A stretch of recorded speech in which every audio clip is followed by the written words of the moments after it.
నమస్కారం BTV news కి స్వాగతం. ముందుగా ముఖ్యాంశాలు. ఎన్టీఆర్ భరోసా పథకం కింద లబ్ధిదారురాలి ఇంటి వద్దకి వెళ్లి పెన్షన్ ని స్వయంగా అందజేసిన సీఎం. నేమకల్లు గ్రామంలోని ఇంద్రమ్మ కాలనీలో గ్రామస్తులతో కాసేపు ముచ్చటించిన సీఎం. కాకినాడ పోర్టు రేషన్ బియ్యం స్మగ్లింగ్ కి అడ్డాగా మారిపోయిందని డిప్యూటీ సీఎం పవన్ కళ్యాణ్ ధ్వజం. ఇంత భారీగా బియ్యం అక్రమ రవాణా చేస్తుంటే అధికారులు ఏం చేస్తున్నారని ప్రశ్న. బీజేపీకి దేశవ్యాప్తంగా సానుకూల స్పందన ఉందని పార్టీ రాష్ట్ర అధ్యక్షురాలు ఎంపీ దగ్గుపాటి పురంధేశ్వరి వెల్లడి. 2024 సభ్యత్వ నమోదు కార్యక్రమంలో తక్కువ సమయంలోనే దేశవ్యాప్తంగా 11 కోట్ల మందిని సభ్యత్వం చేయగలగడమే అందుకు నిదర్శనమని వ్యాఖ్య. వరద బాధితులకి రికార్డు స్థాయిలో పరిహారం అందించామని మంత్రి సత్యకుమార్ యాదవ్ వెల్లడి. ధాన్యం, పత్తి కొనుగోలులో చర్యలు తీసుకోవాలన్న మంత్రి.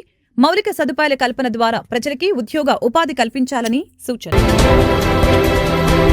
అనంతపురం జిల్లాలోని నేమకల్లు గ్రామానికి చేరుకున్న సీఎం ఎన్టీఆర్ భరోసా పథకం కింద లబ్ధిదారురాలి ఇంటి వద్దకు వెళ్లి పెన్షన్ ని స్వయంగా అందజేశారు. ఇందిరమ్మ కాలనీలో శనివారం మధ్యాహ్నం లబ్ధిదారురాలు పాల్తూరు రుద్రమ్మ ఇంటి వద్దకు వెళ్లి ఎన్టీఆర్ భరోసా పథకం కింద 4,000 రూపాయల వితంతు పెన్షన్ ని సీఎం అందజేశారు. ఏపీ వ్యాప్తంగా ఒక రోజు ముందుగా పెన్షన్ల పంపిణీ జరిగింది. రేపు ఆదివారం కావడంతో ఒక రోజు ముందుగానే అంటే శనివారం ఉదయం నుంచి అన్ని ప్రాంతాల్లో లబ్ధిదారులకి పెన్షన్లని పంపిణీ చేశారు. అలాగనే ముఖ్యమంత్రి చంద్రబాబు నాయుడు కూడా ఎన్టీఆర్ భరోసా పెన్షన్ల పంపిణీ కార్యక్రమంలో పాల్గొన్నారు. స్వయంగా లబ్ధిదారులకి పెన్షన్ డబ్బుల్ని పంపిణీ చేశారు.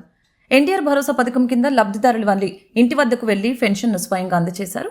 ఇందిరమ్మ కాలనీలో శనివారం మధ్యాహ్నం లబ్ధిదారురాలు పాల్తూరు రుద్రమ్మ ఇంటి వద్దకు వెళ్లి ఎన్టీఆర్ భరోసా పథకం కింద 4,000 రూపాయలని వితంతు పెన్షన్ సీఎం అందజేయడం జరిగింది. అనంతరం నేమకల్లు గ్రామంలోని ఇందిరమ్మ కాలనీలో గ్రామస్తులతో కాసేపు ముచ్చటించారు. ఆపై వారితో ముఖ్యమంత్రి చంద్రబాబు ఫోటో దిగారు. కార్యక్రమంలో సీఎంతో పాటు రాయదుర్గం ఎమ్మెల్యే కాలవ శ్రీనివాసులు, కలెక్టర్ వినోద్ కుమార్ పాల్గొన్నారు.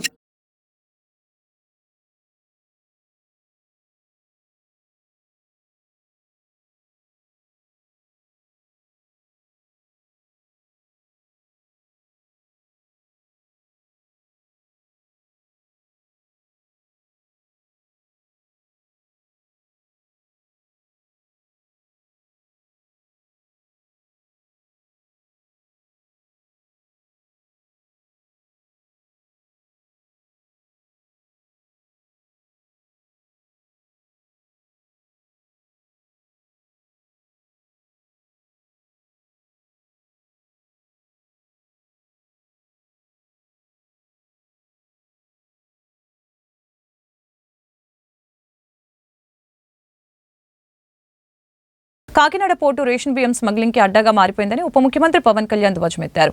భారీగా బియ్యం అక్రమ రవాణా జరుగుతూ ఉంటే అధికారులు ఏం చేస్తున్నారని మండిపడ్డారు. తీర ప్రాంత జిల్లాలో ఏమాత్రం భద్రత లేకపోవడంపై ఆందోళన వ్యక్తం చేశారు.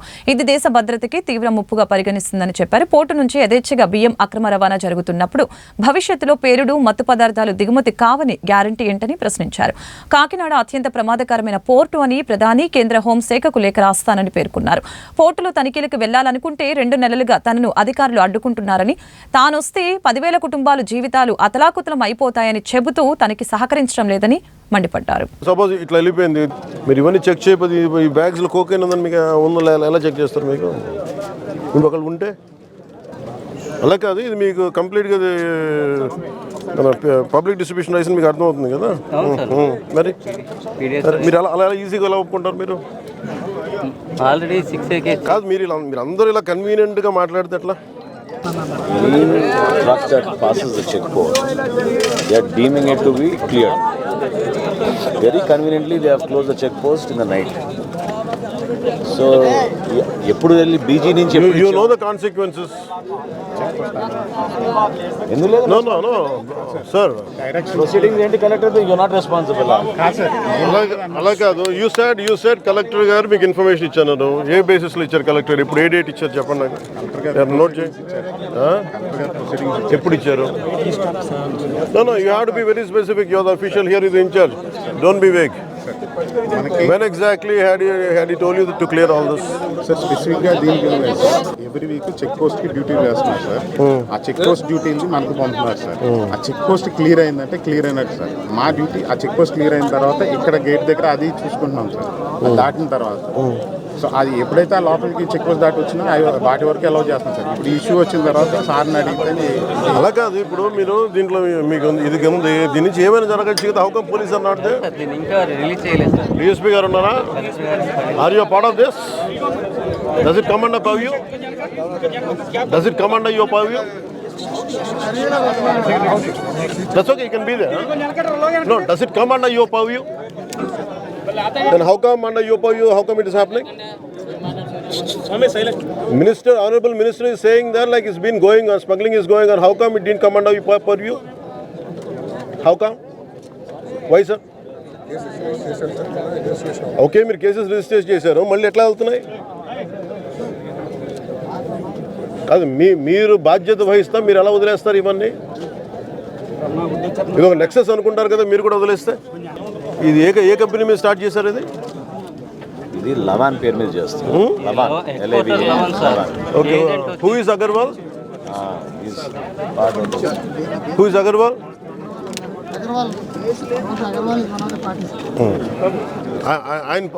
బీజేపీకి దేశవ్యాప్తంగా సానుకూల స్పందన ఉందని 2024 సభ్యత్వ నమోదు కార్యక్రమంలో తక్కువ సమయంలోనే దేశవ్యాప్తంగా 11 కోట్ల మందిని సభ్యత్వం చేయగలగటమే అందుకు నిదర్శనమని పార్టీ రాష్ట్ర అధ్యక్షురాలు ఎంపీ దగ్గుపాటి పురంధేశ్వరి అన్నారు. పారదర్శకంగా, సమర్థవంతంగా సంస్థాగత ఎన్నికలు నిర్వహించి ముందుకు వెళ్లాలని సూచించారు. నగరంలోని ఓ హోటల్లో బీజేపీ సంఘటన పర్వ రాష్ట్ర స్థాయి వర్క్ షాప్ జరిగింది. ఈ వర్క్ షాప్ కి దగ్గుపాటి పురంధేశ్వరి, బీజేపీ జాతీయ ఎన్నికల రిటర్నింగ్ అధికారి, రాజ్యసభ సభ్యులు డాక్టర్ కె లక్ష్మణ్ ముఖ్య అతిథులుగా విచ్చేసి జ్యోతి ప్రజ్వలన చేసి మాట్లాడారు. అనంతరం పురంధేశ్వరి ప్రసంగిస్తూ ఆంధ్రప్రదేశ్లో ఉన్న బీజేపీ కార్యకర్తలు 25 లక్షల మంది సభ్యత్వాన్ని చేర్చారని, అంకితభావంతో పనిచేయడం వల్లనే సాధ్యమైందని తెలిపారు. మోదీ నాయకత్వాన్ని ప్రజలందరూ స్వాగతించారని, పేద మహిళల సాధికారతపై దృష్టి సారించి బీజేపీ పనిచేస్తుందని తెలియజేశారు. లక్ష్మణ్ మాట్లాడుతూ దేశంలోనే అంతర్గత ప్రజాస్వామ్యం కలిగిన ఏకైక పార్టీ బీజేపీ మాత్రమేనని అన్నారు. పోలింగ్ బూత్, మండల, జిల్లా ఎన్నికల్ని పార్టీ నిర్దేశించిన సమయంలో పూర్తి చేసుకోవాలని సూచించారు. సభాసదస్సుకు నమస్కరిస్తూ, పెద్దలు మనకు ఎప్పటికప్పుడు మార్గనిర్దేశకత్వం చేస్తున్నటువంటి సహసంఘటన మంత్రి జాతీయ స్థాయిలో పెద్దలు శివప్రకాష్ గారికి, అదేవిధంగా ఏదైతే మన సంస్థాగత ఎన్నికల ప్రక్రియ ఉన్నదో దాన్ని పరిశీలించి ఎప్పటికప్పుడు సమీక్షిస్తూ దశ నిర్దేశకత్వం చేస్తున్నటువంటి పెద్దలు సోదరులు లక్ష్మణ్ గారికి, అదేవిధంగా పెద్దలు పాక సత్యనారాయణ గారికి, రాష్ట్రానికి సంబంధించి మన సంఘటనకు సంబంధించి సంస్థాగతపరమైనటువంటి ఎన్నికల ప్రక్రియ వారు సమీక్షిస్తున్నారు. అదేవిధంగా పూర్వ అధ్యక్షులు సోదరులు సోమవీర్రాజు గారికి, జాతీయ కార్యవర్గ సభ్యులు కూడా, అదేవిధంగా వేదిక ముందున్నటువంటి భారతీయ జనతా పార్టీ సోదరీమణులందరికీ, పాత్రికేయ మిత్రులకి, మరి మన పార్టీకి సంబంధించినటువంటి ప్రధాన కార్యదర్శులు కూడా ఉన్నారు. ప్రతి ఒక్కరికి పేరు పేరున నా నమస్కారాలు ముందుగా నేను తెలియజేస్తాను. వరద బాధితులకి రికార్డు స్థాయిలో పరిహారం అందించామని ఎన్టీఆర్ జిల్లా ఇన్ఛార్జి మంత్రి హెల్త్ మినిస్టర్ సత్యకుమార్ యాదవ్ తెలిపారు. ఏకొండూరులో కిడ్నీ బాధితులకి సురక్ష నీరు అందించాలని, తారకరామ ఎత్తిపోతల పథకం పూర్తి చేయాలని, ధాన్యం ప్రతి కొనుగోలులో చర్యలు తీసుకోవాలని మంత్రి అన్నారు. మౌలిక సదుపాయాల కల్పన ద్వారా ప్రజలకి ఉద్యోగ ఉపాధి కల్పించాలని సూచించారు. ఎన్టీఆర్ జిల్లా కలెక్టర్ కార్యాలయంలో డిఆర్సీ సమావేశం ముగిసింది. అయితే ఇంకా 2% పరిహారం అందలేదని ఎమ్మెల్యేలు తన దృష్టికి తెచ్చారని, ఈ విషయాన్ని సీఎం దృష్టికి తీసుకువెళ్తామని తెలియజేశారు. విజయవాడ నగర పరిధిలో వాకింగ్ ట్రాక్లు లేవని మా దృష్టికి తెచ్చారని, స్టేడియం అందుబాటులో లేనందువలన మార్నింగ్ వాకింగ్ కి అవకాశం కల్పించేందుకు కళాశాలలతో మాట్లాడుతున్నట్లు తెలిపారు. ఇకపై ప్రతి 3 నెలలకి డిఆర్సీ మీటింగ్ నిర్వహిస్తామని తెలిపారు. టూరిజంపై ప్రత్యేక దృష్టి సారిస్తామని అన్నారు. ఇవాళ ఎన్టీఆర్ జిల్లా డిస్ట్రిక్ట్ రివ్యూ మీటింగ్, మొట్టమొదటి మీటింగ్ జరిగింది. అనేక విషయాల మీద గౌరవ పార్లమెంట్ సభ్యులు, గౌరవ శాసనసభ్యులు, శాసన మండలి సభ్యులు ఈ సమావేశాల్లో ప్రజలకు సంబంధించిన సమస్యలపైన ప్రస్తావించడం, అనేక విభాగాలకు సంబంధించిన సమస్యలను ప్రస్తావించడం, వాటిని జిల్లా కలెక్టర్ గారి అధ్యక్షన సంబంధిత అధికారుల దృష్టికి తీసుకెళ్ళి వాటి పరిష్కారం దిశగా సత్వరమే పనిచేయాలని చెప్పడం జరిగింది. ఇటీవల వచ్చిన వరదల కారణంగా రికార్డు స్థాయిలో 98% బాధితులకి పరిహారం, నష్టపరిహారం, ఇళ్ళకు కానీ, పంట నష్టం కానీ, లేదా ఆటోలకు కానీ, ఇతరత్ర నష్టం కానీ జరిగితే 98% అందింది. అయినప్పటికీ 2% దాకా అందలేదని కొంతమంది బాధితులు వస్తున్నారు. కాబట్టి ఆ దిశగా దృష్టి పెట్టాలని వారు కోరడం జరిగింది. ఆ దిశగా వెంటనే రీఎన్యూమరేషన్ చేసి ఆ 2% ఎవరైతే పరిహారం అందలేదని అంటున్నారో వారిని గుర్తించాల్సిందిగా, తద్వారా వారికి నష్టపరిహారం అందించాల్సిందిగా జిల్లా పేదలకు సామాజిక భద్రత కల్పించి ఆర్థికంగా చేయూతను అందించాలనే లక్ష్యంతో ప్రభుత్వం ఎన్టీఆర్ భరోసా పథకాన్ని అమలు చేయడం జరుగుతుందని జిల్లా కలెక్టర్ డాక్టర్ జి లక్ష్మీషా అన్నారు. 1వ తేదీ సెలవుదినం కావడంతో ఒకరోజు ముందుగానే లబ్ధిదారులకి నేరుగా ఇంటి వద్దనే పెన్షన్లు అందజేస్తున్నట్లు తెలిపారు. ఎన్టీఆర్ భరోసా ద్వారా సామాజిక భద్రత పెన్షన్ల పంపిణీలో భాగంగా శనివారం జిల్లా కలెక్టర్ లక్ష్మీషా ఇబ్రహీంపట్నం మండలం జూపూడి గ్రామంలో వేకువజామునే వృద్ధాప్య పెన్షన్దారులు దొప్పలపూడి సాంబశివరావు, విభిన్న ప్రతిభావంతుల పెన్షన్దారులు గౌరినేని శ్రీలేఖ, ముక్కపాటి సత్యశ్రీల ఇంటి తలుపులు తట్టి పెన్షన్ సొమ్ముని అందజేయడం జరిగింది. ఇందులో భాగంగా జిల్లా వ్యాప్తంగా 2,31,127 మంది లబ్ధిదారులకి 97.93 కోట్ల పెన్షన్ని ఒకరోజు ముందుగానే అందజేయడం జరిగింది. గ్రామ, వార్డు, సచివాలయ ఉద్యోగులు, ఇతర ప్రభుత్వ ఉద్యోగులు తమకి మ్యాప్ చేసిన లబ్ధిదారుల ఇళ్ల వద్దకే వెళ్లి పెన్షన్ మొత్తం అందించినట్లు తెలియజేశారు. అలాగనే సంక్షేమాన్ని దృష్టిలో పెట్టుకుని వారిపై నిజమైన ప్రేమ, చిత్తశుద్ధితో ప్రభుత్వం ఎన్టీఆర్ భరోసాను అందిస్తుందని తెలియజేశారు. పెన్షన్ల కోసం దరఖాస్తు చేసుకున్న వారి దరఖాస్తుల్ని పరిశీలించి అర్హత కలిగిన వారికి పెన్షన్లు మంజూరు చేస్తామని, అదేవిధంగా గతంలో వివిధ కారణాల వలన పెన్షన్లు నిలిచిపోయిన వారి జాబితాను పునఃపరిశీలన, అర్హత కలిగిన ప్రతి ఒక్కరికి పెన్షన్లు మంజూరు చేసేలా చర్యలు తీసుకుంటామని తెలిపారు. ఇటువంటి బృహత్తర కార్యక్రమంలో పాల్గొనే అవకాశం కలిగినందుకు ఎంతో సంతోషంగా ఉందని కలెక్టర్ లక్ష్మీషా తెలిపారు. పెన్షన్ ద్వారా అర్హులైన ప్రతి ఒక్క పెన్షన్దారులకి ఉదయం 6 గంటకే ఇంటి దగ్గరికి వెళ్ళి పెన్షన్ అందజేసే కార్యక్రమం జరుగుతూ ఉంది. ఈరోజు ఎన్టీఆర్ జిల్లాలో నేను కూడా ఇన్స్పెక్షన్ చేయడానికి వచ్చాను. స్టాఫ్ అందరినీ ఉదయం 5:30కి యాక్టివేట్ చేసి వాళ్ళందరికీ ఇంటింటికి వెళ్ళి ఇవ్వండి చెప్తున్నారు. ప్రజలు కూడా అదే చెప్తున్నారు, వచ్చి మళ్ళీ తలుపు తట్టి ఇస్తున్నారని. అట్లాగే దీనికి కావాల్సిన డబ్బులను కూడా నిన్ననే బ్యాంక్ నుంచి విత్డ్రా చేసుకుని నిన్న ఈవినింగ్ అన్నీ సర్దిపెట్టుకొని ప్రాపర్గా అరేంజ్ చేసుకుని ప్రతి ఇంటికి ఒక బండ్లింగ్ చేసుకుని తీసుకొచ్చి వెళ్ళి ఇచ్చే ఒక మంచి కార్యక్రమం జరుగుతూ ఉంది. సో దీన్ని ఫెంగల్ తుఫాన్ తీరం దాటే ప్రమాదం ఉన్నందువలన డిజాస్టర్ రెస్పాన్స్ టీంలని సిద్ధం చేయాలని సీఎం చంద్రబాబు అధికారుల్ని ఆదేశించారు. ఆస్తి, ప్రాణ నష్టం నివారణకి ముందు నుంచే జాగ్రత్తలు చర్యలు తీసుకోవాలని సూచించారు.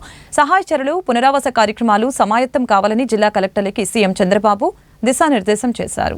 బంగాళాఖాతంలో కొనసాగుతున్న పెంగల్ తుఫాన్ తీరం దిశగా దూసుకు వస్తుంది. ఈ తుఫాన్ ప్రభావం దక్షిణ కోస్తా, రాయలసీమ జిల్లాలపై ఉంటుందని వాతావరణ శాఖ హెచ్చరికలు చేసిన నేపథ్యంలో ఏపీ సీఎం చంద్రబాబు అత్యవసర సమీక్ష చేపట్టారు. సీఎంఓ అధికారులు, ఏపీ డిజాస్టర్ మేనేజ్మెంట్ అథారిటీ, జిల్లా కలెక్టర్లు, రియల్ టైం గవర్నెన్స్ అధికారులు ఈ సమీక్షలో పాల్గొన్నారు. మరికొన్ని గంటల్లో తుఫాన్ తీరం చేరనుందని, అన్ని స్థాయిల్లో ప్రభుత్వ యంత్రాంగం అప్రమత్తంగా ఉండాలని సీఎం చంద్రబాబు ఆదేశించారు. తుఫాన్ నేపథ్యంలో ధాన్యం రైతులు ఆందోళన చెందుతున్నారని, ఖచ్చితమైన సమాచారాన్ని ఎప్పటికప్పుడు రైతులకు చేరవేయాలని తెలిపారు. తుఫాన్ పరిస్థితుల్ని ఎప్పటికప్పుడు రియల్ టైంలో అంచనా వేసి వచ్చిన సమాచారానికి అనుగుణంగా చర్యలు చేపట్టాలని అన్నారు.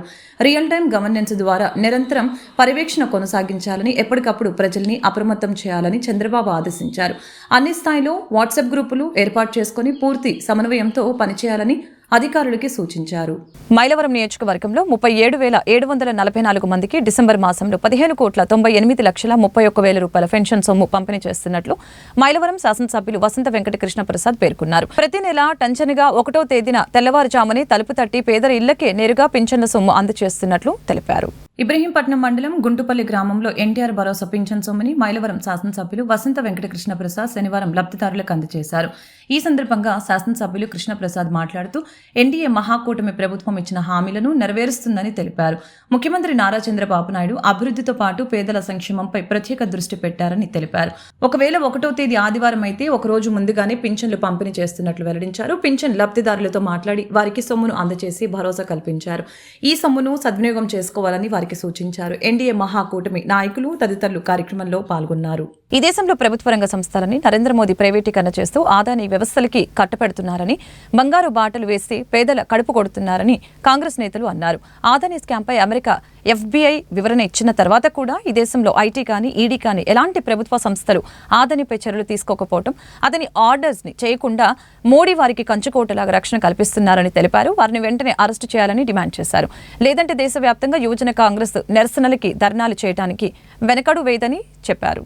ఆంధ్రప్రదేశ్ యువజన కాంగ్రెస్ రాష్ట్ర పర్యటనలో భాగంగా శనివారం ఎన్టీఆర్ జిల్లా విజయవాడకు విచ్చేసిన ఆంధ్రప్రదేశ్ లక్కరాజు రామారావు జాతీయ ప్రధాన కార్యదర్శి మమతా నాగిరెడ్డి పత్రికా సమావేశాన్ని నిర్వహించడం జరిగింది. మత్తు పదార్థాలు కాకుండా వాళ్ళకి ఉజ్వల భవిష్యత్ ఇవ్వాలని, నౌకరీతో నషా నహీ వరకు బంగారు భవిష్యత్తు కల్పించాలని, దేశంలో అక్రమంగా రవాణా అవుతున్న మత్తు పదార్థాలని అరికట్టాలని, లేదంటే రాష్ట్ర వ్యాప్తంగా దేశవ్యాప్తంగా నిరసనలు తెలపడానికి యువజన కాంగ్రెస్ ముందుంటుందని తెలిపారు. జాతీయ ప్రధాన కార్యదర్శి మస్తానగిరి మాట్లాడుతూ మన దేశంలో మహిళలకి చట్టబద్ధమైన గౌరవం ఇవ్వాలంటే అది కాంగ్రెస్ పార్టీతోనే సాధ్యమని తెలియజేశారు. అలాగనే దేశవ్యాప్తంగా యువజన కాంగ్రెస్ తీసుకున్న శక్తి సూపర్ శ్రీ ప్రోగ్రాంలో దేశం గొప్ప ఆదరణ పొందుతుందని తెలిపారు. మహిళలు అన్ని రంగాల్లో ముందుంజలో ఉండాలని, వారిని రాజకీయాల్లో కూడా సగౌరవంగా ముందుకు సాగాలని శక్తి అభియాన్ అనే ప్రోగ్రాన్ని ద్వారా ప్రజల్లోకి తీసుకువెళ్లడం జరుగుతుందని, మహిళలు రాజకీయాలకు ఉత్సాహంతో రావాలని ఆవిడ పిలుపునిచ్చారు. పేరు లక్కరాజు రామారావు, రాష్ట్ర యువజన కాంగ్రెస్ అధ్యక్షుడిని. ఆంధ్రప్రదేశ్ యువజన కాంగ్రెస్ రాష్ట్ర పర్యటనలో భాగంగా ఈరోజు ఎన్టీఆర్ జిల్లాకి రావడం జరిగింది. ఈ పర్యటనలో ముఖ్యంగా తీసుకున్నటువంటి 2 నిర్ణయాలు ఏంటంటే శక్తి అభియాన్, అలాగే నౌకరీతో నషా నహీ. ఈ నౌకరీతో నషా నహీ ఏంటంటే నిరుద్యోగం నిర్మూలించాలని చెప్పేసి మేము కేంద్ర రాష్ట్ర ప్రభుత్వాలని కోరుతా ఉన్నాం. ఏదైతే దేశంలో ఉన్నటువంటి మోడీ ప్రభుత్వం గతంలో సంవత్సరానికి 2 కోట్ల జాబులు ఇస్తామని చెప్పింది. ఈ సంవత్సరానికి 2 కోట్ల జాబులు ఇవ్వకపోవడం ఎంత దురదృష్టకరం. అలాగే రాష్ట్రంలో ఉన్నటువంటి కూటమి ప్రభుత్వం లోకేష్ గారు యువకాలంలో 20 లక్షల జాబులు ఇస్తామని చెప్పారు. ఇవి 2 కూడా ఇచ్చే దాఖలాలు లేవు. మరి దేశంలో ఏదైతే డ్రగ్స్ పెరిగిపోతూ ఉన్నాయి, ఈ నిరుద్యోగ సమస్యని నిర్మూలించాలని చెప్పేసి మోడీ గారిని కోరుతా ఉన్నాం. మొన్నటికి మొన్న అదానీ పోర్ట్లో దాదాపు 1000 కోట్ల రూపాయలు మత్తు పదార్థాలు దొరకడం జరిగినాయి. ఈ గుజరాత్ రోల్ మోడల్గా తీసుకొని మోడీ గారు ప్రధానమంత్రి అవడం జరిగింది. ఈ గుజరాత్ని రోల్ మోడల్గా తీసుకోమని చెప్పారు. ఎందులో రోల్ మోడల్ తీసుకోవాలని చెప్పేసి అడుగుతా ఉన్నాం. డ్రగ్స్లోనా? Very warm good morning to one and all, to the Youth Congress member here, to the State President Youth Congress Andhra Pradesh Sri Ramarao ji, to the General Secretaries Youth Congress Andhra Pradesh, and to the senior leaders, to all other Youth Congress member of Vijayawada district. As a part of our district tour, today we are doing a district executive meeting here in Vijayawada. At the same time, we are doing a press conference. The main purpose for this press conference is to address the serious issues which our youth are facing, women of the countries are facing. For this, Indian Youth Congress have launched and running 2 very important campaigns. The first one is Naukri Do Nasha Nahi, and the second one is Shakti Abhiyan. As we know, in our country right now, the youth are hit adversely by the unemployment rate. Within 45 years of administration of Indian governance, this is the time when the unemployment rate is up to its peak. As we see, recent report says the unemployment rate is more than 7.8% in our country. Instead of taking proper actions on the drug abuse, the Modi government, the NDA-led Modi government is సమాజ సేవ చేయటంలో Vasavi clubs international అందరికంటే ముందంజలో ఉంటుందని Vasavi club వి 2003 district governor కొత్త గణేష్ బాబు తెలిపారు. రానున్న కాలంలో వాసవి క్లబ్ ఇంటర్నేషనల్ ఆధ్వర్యంలో మరిన్ని సేవా కార్యక్రమాలు నిర్వహిస్తామని తెలిపారు. సేవా కార్యక్రమాల్లో చురుగ్గా పాల్గొంటూ అధిక సంఖ్యలో సేవలందిస్తున్న వాసవి క్లబ్ జిల్లా గవర్నర్లని ఘనంగా సత్కరిస్తున్నట్లు చెప్పారు. విజయవాడ సున్నంబట్టిల సెంటర్ అమ్మ కళ్యాణ మండపంలో వాసవి క్లబ్స్ ఇంటర్నేషనల్ మధువనంలో జై గణేష్ జైత్రి యాత్ర కార్యక్రమం జరిగింది. ఈ కార్యక్రమానికి వాసవి క్లబ్స్ ఇంటర్నేషనల్లోని వి 203 డిస్టిక్లో 60 క్లబ్లకి సంబంధించిన గవర్నర్లు, క్లబ్ సభ్యులు పెద్ద ఎత్తున పాల్గొన్నారు. ఈ సందర్భంగా డిస్టిక్ గవర్నర్ కొత్త గణేష్ బాబు, గవర్నర్ గాయత్రి మాట్లాడారు. వాసవి క్లబ్స్ అంటేనే సమాజ సేవ అనే స్థాయిలో అంతర్జాతీయ పేరు ప్రఖ్యాతలు గావించారని చెప్పారు. వాసవి క్లబ్ ఇంటర్నేషనల్లోని వి 203 డిస్టిక్లో 60 క్లబ్లలో ఎక్కువ సంఖ్యలో సేవా కార్యక్రమాలు నిలిచిన గవర్నర్ తాను ఈ కార్యక్రమంలో ఘనంగా సత్కరించినట్లు తెలిపారు. ఇదే స్ఫూర్తితో మరిన్ని సేవా కార్యక్రమాలు చేస్తామని వారు పేర్కొన్నారు. మా నమస్కారాలు తెలియజేసుకుంటూ, నా పేరు పాలకృతి గాయత్రి అండి. Vasavi clubs international immediate past international ప్రెసిడెంట్గా సేవలు అందిస్తున్నాను. మరి మా జిల్లా కృష్ణా జిల్లా అండి 203A. మొత్తం ఇంటర్నేషనల్లో 31 జిల్లాలు ఉంటాయి. అందులో ఒకటి 203A జిల్లా సంవత్సరం చివరిలో ఒక కాన్ఫరెన్స్ అనేది నిర్వహించుకోవడం జరుగుతుంది. మరి ఈరోజు సేవలు చేసిన వారికి అలాగే సమాజంలో ఉన్న ఎంతోమంది పేదలకు సహాయ సహకారాలు అందించిన వారికి, విద్యాదాతలకి అందరికీ కూడా సన్మానిస్తూ వారికి గుర్తిస్తూ వారికి అవార్డుల రూపంలో ఏర్పరచుకోవడం కోసమని ఈ సమావేశం ఈరోజు ఏర్పాటు చేసుకోవడం జరిగింది. వివిధ క్లబ్బుల నుంచి అందరూ సుమారు 1000 మంది ఈరోజు హాజరవడం జరిగిందండి. మరి వారందరికీ చక్కగా గుర్తిస్తూ ఉదయం నుంచి సాయంత్రం వరకు కూడా మరి సాంస్కృతిక కార్యక్రమాలతోటి, ముఖ్య అతిథుల ప్రసంగాలతోటి ఈ కార్యక్రమం అంతా రూపొందించి దిగ్విజయం చేస్తున్నాము. వీరందరూ కూడా ఈ న్యూస్ కవరేజ్ చేయడానికి ఇచ్చేసేందుకు మీకు కూడా మా జిల్లా తరఫున, మా వాసవి క్లబ్స్ ఇంటర్నేషనల్ తరఫున స్పెషల్ థ్యాంక్స్ తెలియజేసుకుంటున్నాం. జై వాసవి. Thank you. మరి వాసవి క్లబ్స్ ఇంటర్నేషనల్ డిస్ట్రిక్ట్ V203Aలో ప్రతిష్టాత్మకంగా నిర్వహిస్తున్న మధువనంలో జై గణేష్ జైత్రయాత్ర ఈ కార్యక్రమం ఇంటర్నేషనల్ ప్రెసిడెంట్ రవిచంద్రన్ గారు ముఖ్య అతిథిగా ఈ కార్యక్రమం స్టార్ట్ చేయడం జరిగిందండి. మరి వాసవి క్లబ్స్లో డిస్ట్రిక్ట్ V203లో 60 క్లబ్లు ఉన్నాయండి. ఈ 60 క్లబ్లు కూడా ఈ సంవత్సరం మొత్తం అనేక సేవా కార్యక్రమాలు చేయడం జరిగింది. ఆ సేవా కార్యక్రమాలు చేసిన క్లబ్స్ అన్నింటినీ గుర్తించి వారికి అవార్డులు ఇచ్చే ప్రోగ్రామ్గా ఈ ప్రోగ్రాము డిస్ట్రిక్ట్ కాన్ఫరెన్స్ ప్రతి సంవత్సరం చేసుకోవడం జరుగుతుంది. మరి ఈ సంవత్సరం ఇంటర్నేషనల్ ప్రెసిడెంట్ రవిచంద్రన్ గారి టీంలో అద్భుతంగా మేమందరం వర్క్ చేశాము. మా టీంలో వర్క్ చేసిన ప్రెసిడెంట్స్ అందరినీ సత్కరించుకునే కార్యక్రమంలో భాగంగా ఈ సంవత్సరం సుమారు 1000 మంది వాసవి క్లబ్స్ మెంబర్స్ సమక్షంలో అనేక మంది వాసవి ప్రముఖుల ఆధ్వర్యంలో ఈ కార్యక్రమం చాలా అద్భుతంగా జరుగుతుంది. ఈ కార్యక్రమానికి సహకరించిన అందరికీ కూడా నా హృదయపూర్వక ధన్యవాదాలు తెలియజేస్తున్నాను. Thank you. నా పేరు కొత్త గణేష్ బాబు, డిస్ట్రిక్ట్ గవర్నర్, డిస్ట్రిక్ట్ V203A. సెక్కితో విద్యుత్ ఒప్పందాలు రద్దు చేసుకోవాల్సిన రాష్ట్ర ప్రభుత్వం నిర్లక్ష్యంగా వ్యవహరించడం దారుణమని వామపక్ష పార్టీల నేతలు ఆక్షేపించారు. ఒప్పందాలు చేసుకున్న తర్వాత ఇప్పటి వరకు విద్యుత్ సరఫరా చేయలేదని, అలాంటప్పుడు ఒప్పందాలను ఎందుకు గౌరవించాలని ప్రశ్నించారు. విద్యుత్ ఛార్జీల భారాలపై సిపిఎం ఆధ్వర్యంలో విజయవాడలోని బారోట్సో భవన్లో రౌండ్ టేబుల్ సమావేశాన్ని నిర్వహించడం జరిగింది.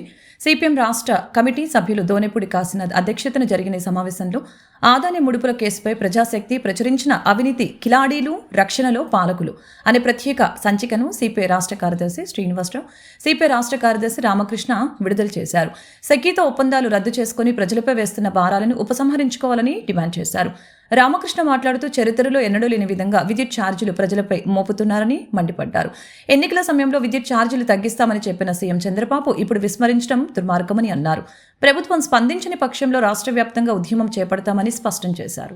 ప్రజలకి షాక్ ట్రీట్మెంట్ ఇచ్చింది. ఈ ట్రూఅప్ ఛార్జీల పేరుతో 11,000 కోట్ల రూపాయలు డిసెంబర్లోనో జనవరిలోనో ప్రజల మీద భారం పడబోతుందని మేము ఇప్పటిదాకా చెబుతూ వచ్చాం. మా ఊహలను కూడా తలకిందులు చేస్తూ నిన్న ఎటువంటి విచారణ లేకుండా, పబ్లిక్ హీరింగ్ లేకుండా రెగ్యులేటరీ కమిషన్ ద్వారా రాష్ట్ర ప్రభుత్వం 9,400 కోట్ల రూపాయల భారాన్ని హఠాత్తుగా మోపారు. మొన్నటికి మొన్న నెల రోజుల క్రితమే 6,000 కోట్ల రూపాయలు ట్రూఅప్ ఛార్జీలతో వేశారు. ఇప్పుడు రెండో దఫా మరొక 9,500 కోట్లు అని అంటే మొత్తం 16,000 కోట్ల రూపాయలు భారం ఇటీవల 20 సంవత్సరాల మన చరిత్రలో ఉమ్మడి రాష్ట్రంలో కానీ విడిపోయిన తర్వాత కానీ ఇంత పెద్ద భారం ఒకేసారి విద్యుత్ ఛార్జీల పేరుతో వేసింది లేదు. పైగా ఈ భారాన్ని ఇప్పుడు మోపటం మరీ సిగ్గుచేటైన విషయం. ఒకవైపు విద్యుత్ ఒప్పందాల మీద సెకీతో ఒప్పందాలు రద్దు చేసుకోవాలని అదాని వ్యవహారంలో దేశం అంతా ఆందోళన జరుగుతుంటే మన రాష్ట్రంలో మన ప్రభుత్వం దాని మీద ఏమీ మాట్లాడకుండా దాదాపు 1,750 కోట్ల రూపాయలు లంచాలు తీసుకొని మొత్తం ఈ ఒప్పందాలని చేశారని చెప్పి ఒకవైపు వస్తూ ఉంటే వార్తలు, ఆ సెకీ ఒప్పందాలను కూడా గౌరవించడం. ఇంతకుముందు అదానితో ఒప్పందం జరిగిన సందర్భంలో సెప్టెంబరు 2024 నాటికి నాడు లేనట్లుగా విద్యుత్ భారాలు ప్రజలపైన మోపారు. ఆల్రెడీ 6,072 కోట్ల రూపాయలు వేశారు. మళ్ళీ ఇప్పుడు 9,412 కోట్ల రూపాయలు, టోటల్గా 15,485 కోట్ల రూపాయలు ప్రజలపైన భారం మోపారు. రేపు జనవరి నుండి ఒక్కొక్క యూనిట్ పైన ₹2.19 అదనంగా పడబోతూ ఉంది. అంటే 1,000 కోట్ల రూపాయల భారాన్ని ఒకేసారి మోపి, పైగా ఇవాళ ప్రభుత్వం దాని నుంచి తప్పించుకుంటూ ఉంది. గవర్నమెంట్ ఏమంటే ఇది మాది కాదు, 2022-23 అప్పుడు జగన్మోహన్ రెడ్డి అధికారంలో ఉన్నాడు కాబట్టి ఆయన చేసిన పాపాలు ఇవాళ శాపాలుగా మారాయి అంటూ ఉన్నారు. కానీ మీకు కాదు, ప్రజలకు శాపాలు అవుతూ ఉన్నాయి. ఇవన్నీ తెలిసి ఉండి కూడా మీరు ఎన్నికల్లో చాలా స్పష్టంగా చెప్పారు, మేము అధికారం లేకొస్తే కరెంటు ఛార్జీలు పెంచాము, వీలైతే తగ్గిస్తామని చెప్పారు.